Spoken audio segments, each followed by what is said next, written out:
Okay, so today we are just outside of the beautiful town of Bariloche in Argentina, also known as the Switzerland of Argentina. You can probably see why. It's just absolutely stunning around here. There's also a very interesting history to Bariloche. So most of the time people come here, they do hikes, they do all that kind of stuff. I'm not much of a hiker, but I'm going to show you some of the unknown or secret, mysterious history of Bariloche. Unfortunately, my microphone stopped working, so for the ride, just have to listen to some music. And first, we're going to head to a very mysterious building, and I'll tell you more when we get there. Let's go.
Okay, so this area is way busier than I thought it was going to be. I thought it was just a little abandoned building in the middle of the forest that nobody knew about.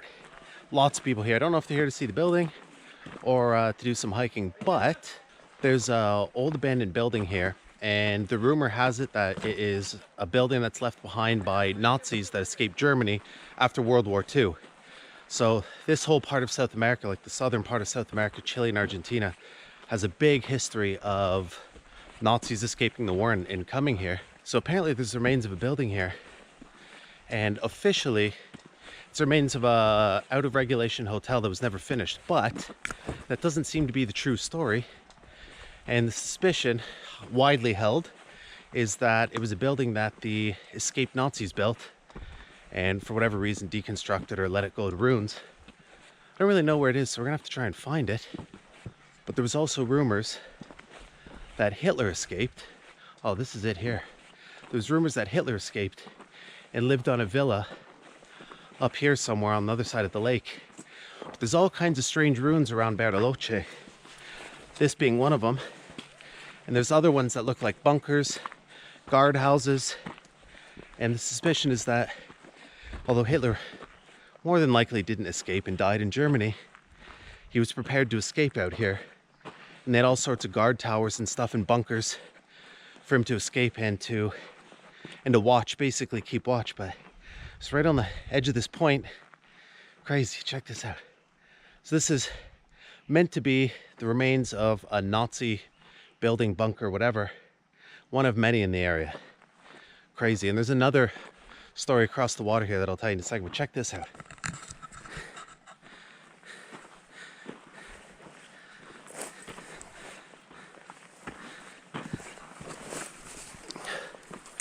Wow.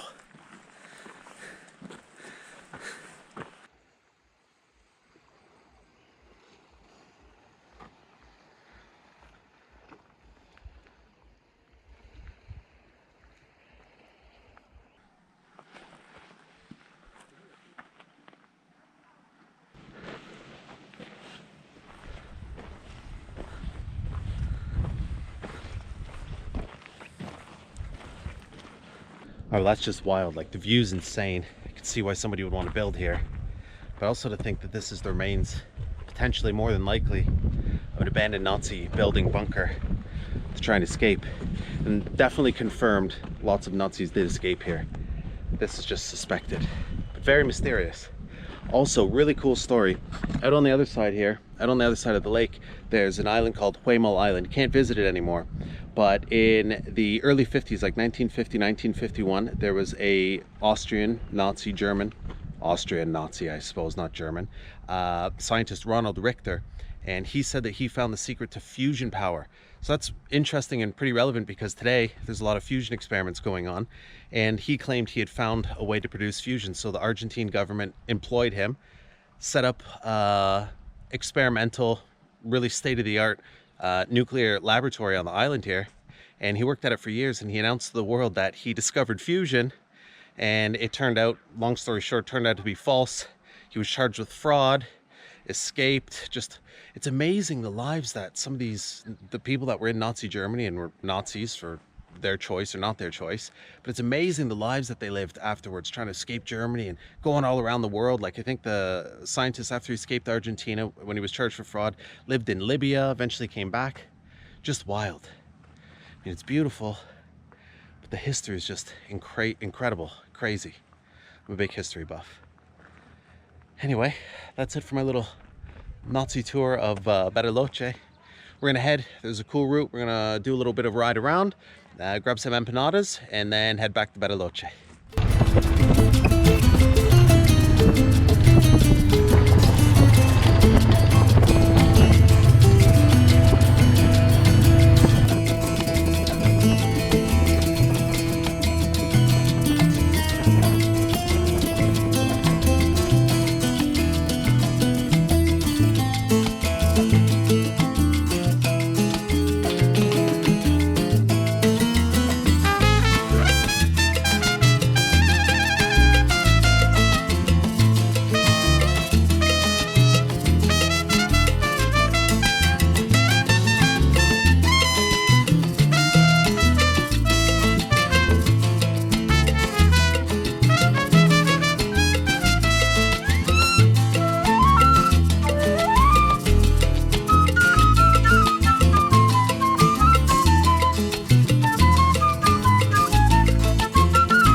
Man, it's incredible how beautiful it is around here. Just look at this view.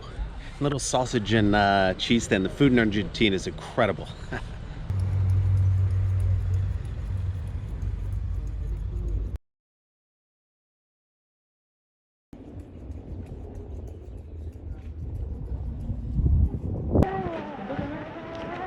Hola, buenas.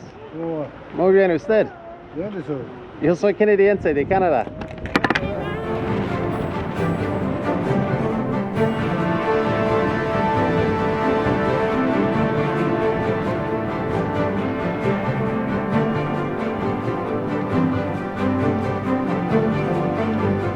Alright, so we'll stop and get some delicious Argentinian empanadas for lunch, and then back to Bariloche. What an incredible day. Woo.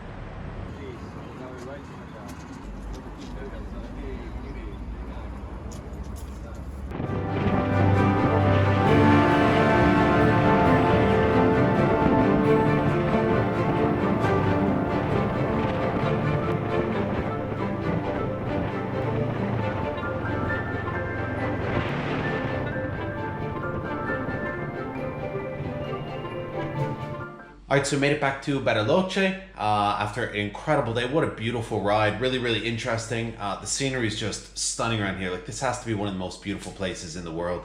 I am going to go to a famous steakhouse here, or parrilla as they're called here. And I think it's called Boliche Antonio or something like that. Anyway, it is recommended to me, very, very famous. And in Argentina, the steak asado is just absolutely incredible. And at the moment, very, very cheap. And see you on the next journey. We're heading south. Getting really close now. I think I'm like 3,000 kilometers from Ushuaia. So for me and how far I've come, it's actually really close. All right, check in.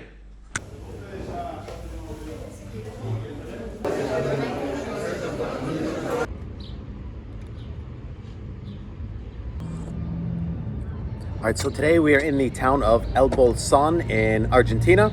I think we're technically in Patagonia now, which is incredibly beautiful. You see the mountains around here. And we're just gonna start with a nice, beautiful Argentinian breakfast. I love, finally, that they have a really good coffee culture here. Nice fresh juices, media lunas, these little croissant things, a little bit different, but incredible.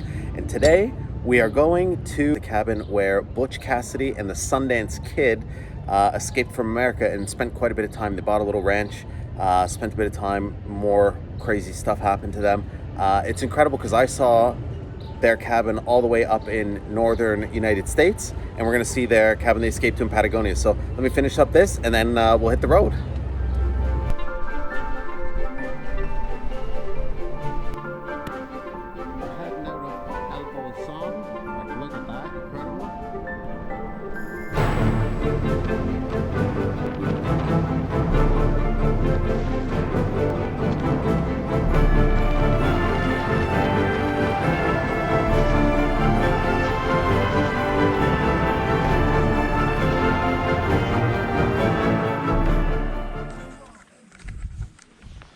All right, well, there's supposed to be a museum and a cafe and everything here with all the information on Butch Cassidy. You pay admission, you get a drink. Unfortunately, it's closed, so we're just gonna go up. I think it's a kilometer up the road, see if we can walk in anyway. There's nowhere to tell me exactly where it is, so we'll have to figure it out. But all these guys, there's a bunch of other people here, all from Argentina. Guy on a bike, guy in a motorhome. They all think I'm absolutely fucking crazy for doing this alone. All right, well, that's too bad that that's not open. I was really hoping it's meant to be beautiful inside. You get a coffee or a drink. There's a bit of a museum.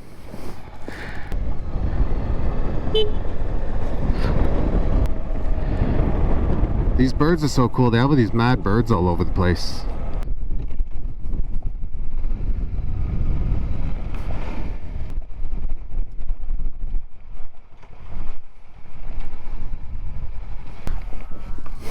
I don't know. It looks pretty closed. I don't know if I really want to just be walking into someone's property. Well, unfortunately, it doesn't look like you can get through here. I read that if the museum was closed, you just come through here and go through the gate. But unfortunately, the gate's closed, and it definitely looks like it's someone's property. If it was just a gate with nothing there wasn't a house and a car, I'd just go through. I don't know how much I really want to just trespass on someone's property. I don't know how protective they are here.